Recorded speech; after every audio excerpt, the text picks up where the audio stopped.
Yaani tatizo lako ndio likogo hapo yani. Yaani unakiaga jambo moja unaliongelea sana muda mrefu yani. Kama jambo unaliongelea mara moja limeisha. Unaenda kwenye jambo lingine. Yaani jambo moja unaliongelea muda mrefu.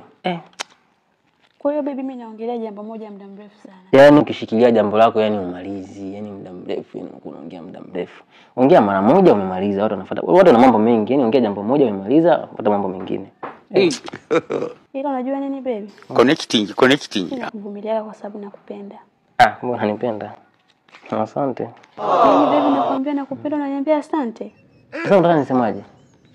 Mimi nataka uniambie nakupenda pia. Sasa hiyo ni majibu yako sasa. Sio unajua unauliza swali, kila mtu anakuwa na majibu yake. Wewe unakuwa na majibu yako ndio unaniuliza sasa. Hayo ni majibu yako wewe unayo. Sawa baby, lakini nataka nisikie ukisema kwa mdomo wako kwamba unanipenda. Mimi mbona napenda watu wote? Umekucha. Baby achana na watu wengine. Mimi nataka wewe uniambie mimi. Yaani mimi nawapenda watu wote. Yaani sina shida ya mtu. Kwani kuna siku nimekwambia nakuchukia? Baby, mimi nataka kusikia kwamba unanipenda. Ndio unanipenda. Haya basi nakupenda kama ndio hivyo. Mbona sasa haya basi? Sasa mbona kama nakulazimisha kuniambia unanipenda? Hata hivyo unalazimisha mbona?